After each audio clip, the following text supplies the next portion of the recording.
All right, so let me just give you some background information before you get really defensive about this title. But I've been using React for like 3+ years now, and I don't use the standard stuff that comes in React. We actually use another library called Cerebral to handle all the state management, which I actually kind of really enjoy. I think the way that our project is set up at work is great. But sometimes when I work on side projects in React, I'll do React the actual like standard way. So using like the use state hook, using use effects hooks, using use refs, and using all the, the typical hooks that you use in a React application. And the more I use React's standard stuff, the more I start realizing that React is kind of convoluted. Right? And I kind of talked about this in a previous video before where like there's some things about React that I just don't really like. I find it really complex and kind of confusing to understand.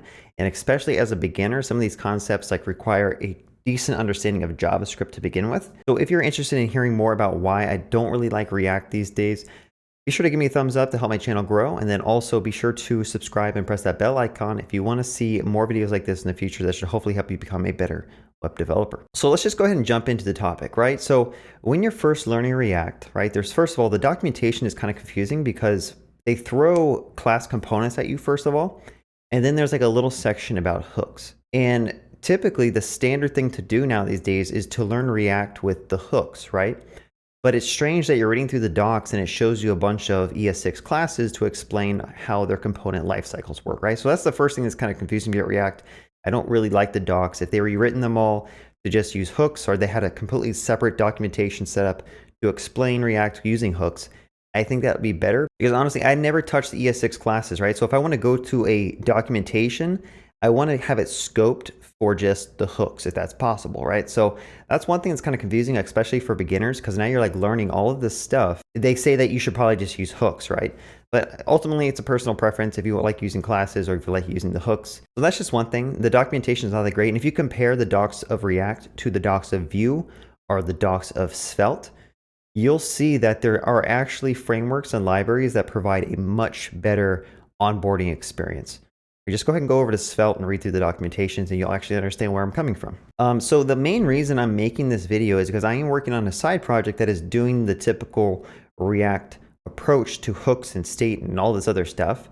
And I was trying to do something simple like create a interval that would update a state value every 5 seconds, right? It seems super easy to do. And if you're using JavaScript or some of these other frameworks, it's actually, trivial to do a set interval, run some code, and change a variable, right? But something that I've run into, and I've run into this a lot in the past, and I made videos about it, is sometimes when you try to update your state variables, you have to pass it a callback function called like an updater function to actually get the latest version of state so that you can modify it, right?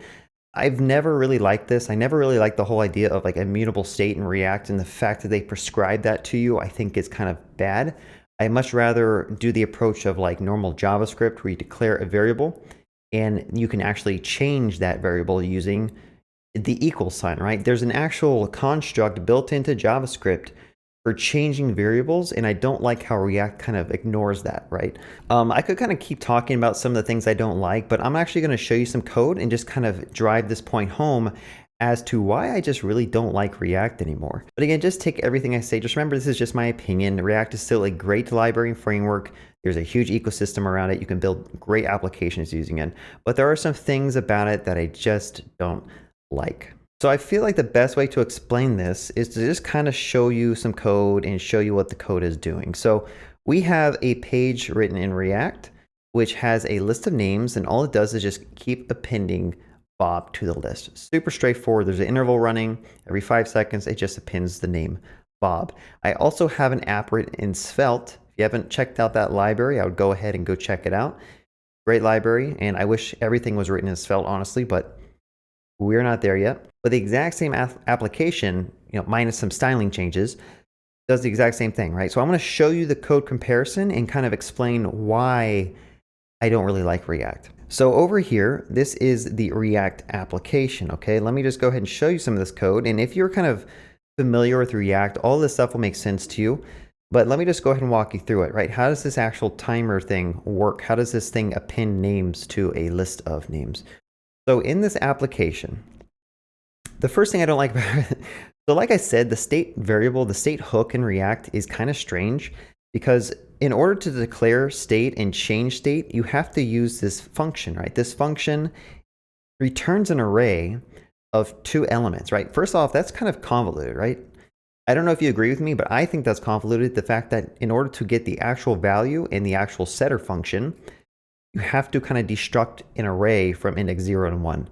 Right, so that's kind of a red flag to me. And another reason I'm kind of complaining about this is like JavaScript has a way to keep track of state, right? There's something called variables in JavaScript. So if I say let people equal to an empty array, there's already something in JavaScript that does this. And honestly, the real reason React did this approach is because React is trying to force this immutability on your variables because it keeps your code cleaner. At least that's what they say it does. But honestly, most of these components are so encapsulated and isolated that you don't need to have immutable state everywhere, right? There's certain cases where immutable state is very good, and you don't want like a constants object that's passed around your application ever changing. But for most of these application components, like usually they're self-contained, and as a developer, you can tell if state is changing properly or not. So I think that this approach, whatever language or framework or library that comes out in the future, the closer you stick to real JavaScript syntax and statements, the better the language or library is. But that's just my opinions. Another thing I'll kind of show is this use effect hook is also very convoluted, okay? So if you look at this function, there's a function called use effect, and when you pass in a function to it, you have to also return a function from it, right? So right there, that's kind of strange. Like in order to have this component do something when you mount, you again have to pass in like an argument of an empty array. All of this stuff, like once you've learned React, you understand what it's doing, it makes sense. But as a beginner, this whole thing is just ugly, in my opinion. Another thing that I hate about this use effect hook is that you can't use async await in it, right? You can't put an async here and start awaiting on code. You actually have to like do this self-executing block of code with the async keyword just so I can do some async await stuff. And you might say, oh, it's because you don't really understand how React effects work under the hood. Like you don't want effects blocking other effects.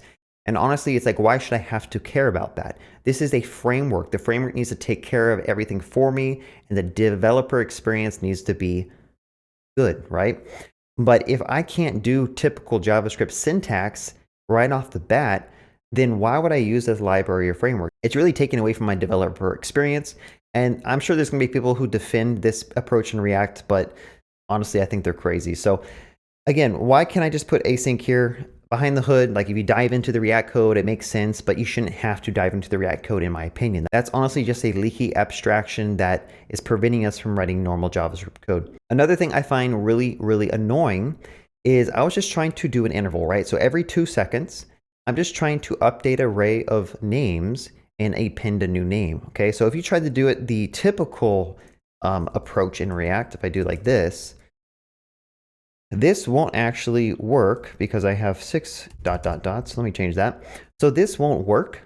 So that won't work because when the use effect hook runs, because I'm doing it with no dependencies, names is always going to point to the original empty array that we defined up here in the initial state. Okay, so I will never get the updated value of names when this interval fires off. And the reason this is happening is due to the way closures work in JavaScript. This interval is closed over this function, which means that it only has access to the earlier value of names. So again, that's just something, again, you have to be like more of an expert at JavaScript to understand why stuff is working in React or isn't working in React, which again, makes for a very bad library or framework because now you actually have to like know all this extra stuff just to use the framework. So let's just revert that code to get it back to what it used to be, and let me explain why this approach works. So you might have seen it when you're using the useState hook, you have the ability to basically pass in a callback function. This is called like an updater function or an update state function. I don't really know what the name of it is, honestly. Go to the docs and read about it. But basically, if you need the latest and greatest value of your state variable, you have to pass it a callback, and this callback is going to pass you the latest version of state here. So again, why do I have to do that? Like, why do I have to do any of this stuff? Honestly, like if you're using JavaScript, I could have just said names is equal to ... names up, right? And that's how you kind of learn with vanilla JavaScript that if you have an array, you can easily mutate it and just update and append values if you want to. Again, like why can't I even just say names.push Bob. That's a much better developer experience, but React does not allow that because they want you to be immutable. All right, so let's just revert this code back and just keep talking about some stuff that annoys me. Again, the fact that useEffect has to return a function to clean up. So if you don't know how useEffect works, basically this function is going to execute anytime the array of dependencies change. And in this case, I have no dependencies, so this is only going to execute once when the component mounts. But then sometimes you need to clean up code when the component unmounts, when you change a page or you like hide a component. So the way to run cleanup logic in this useEffect is to return a function that's going to run some code, and this code is basically your cleanup code, right? I don't know. This whole thing just smells like over engineering and dirty. But I don't know, maybe people enjoy doing this. But honestly, if I were to write my own framework or library, why couldn't we do something a little bit more elegant? Like I could say use mount or something, and then use unmount. Like honestly, like this is what React probably should have provided us, like hooks that actually do use mount, use unmount, because this is such a common occurrence in React in application development where you have to do something when the component mounts and do something when it unmounts. Why didn't they provide us with custom hooks already? Why is it that we have to actually go and define these own custom hooks just to do something simple, right? They force us to do this really convoluted way to know when a component mounts or unmounts. For whatever reason, they couldn't just like, okay, why couldn't they just done this where we can import a use mount hook here? Because if you think about the lines of code that would take to write this function, it probably would have taken like 5 lines of code, honestly. But, I don't know. And then another thing, kind of going off of that point, another thing is when you're writing custom hooks, there's some magic that's going on behind the scenes where you have to use the use keyword. Anytime that you have magic in a library or framework, that's another big red flag to me, right? So I don't really like the fact that you have to provide a prefix called use. I personally don't like having to use a prefix just so that React knows that this function you're calling is actually a custom hook. There's probably other ways I could have done this. I probably could have been like, there's actually something in JavaScript called symbols, and you can actually attach symbols to objects and functions and stuff. And under the hood, the code can inspect the object and see if it has a particular symbol in it. So like typically, I could have just added like a symbol here called hook and set that to true or something. And then now React knows that that's a hook, right? So I mean, this is just like pseudocode. This won't actually work, but I'm just saying that there's constructs in JavaScript that allow code to inspect the functions that are declared to know if this is actually a custom hook or not. So that's just a little one. I'm not going to complain too much about that because they have to do something so that React knows what a custom hook is versus a normal function. One thing I won't complain about though, I like JSX. I love JSX. I'm not going to complain about this at all. I think JSX is the way to write components. So good job React for figuring that out and making that. But let's go and complain some more about some other stuff.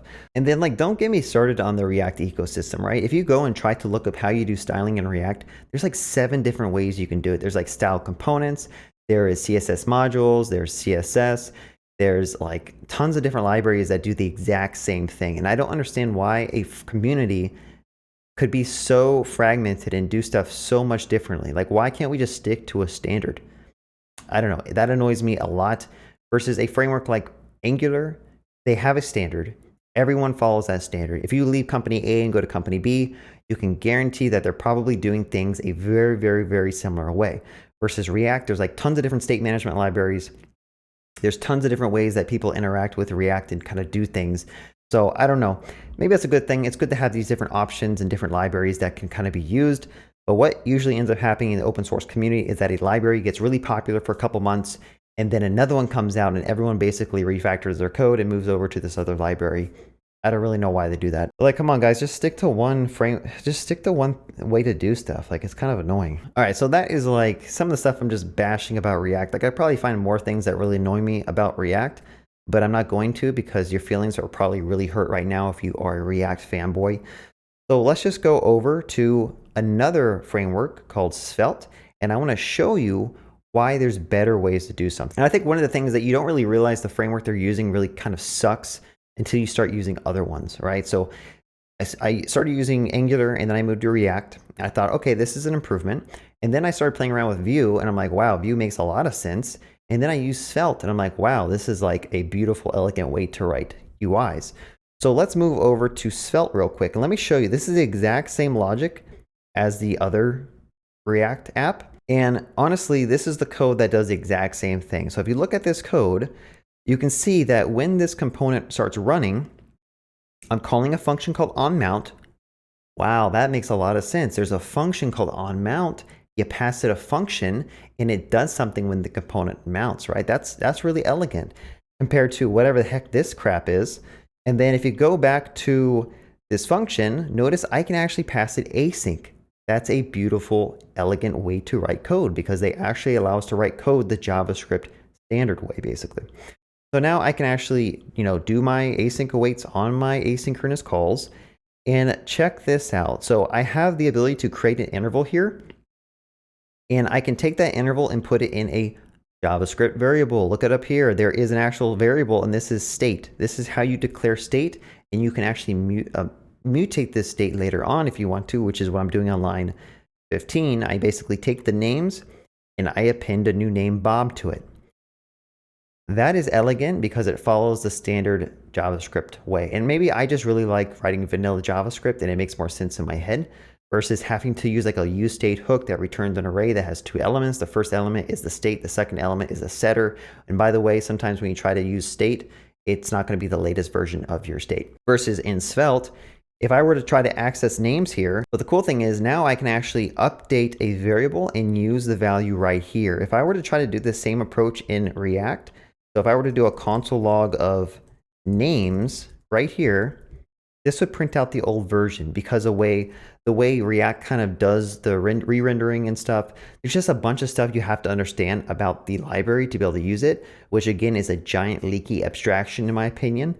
But hey, you guys can argue and try to fight for React if you want. But yeah, if you look at that, we also have an onDestroy method. How beautiful is that? You can actually pass it a method that is going to be invoked when the component is destroyed or unmounted, okay? So now whenever this component unmounts, I basically call clear interval, and that's about it. I mean, like, the thing I don't like about Svelte is the templating syntax is a little strange. It reminds me of like handlebars or mustache.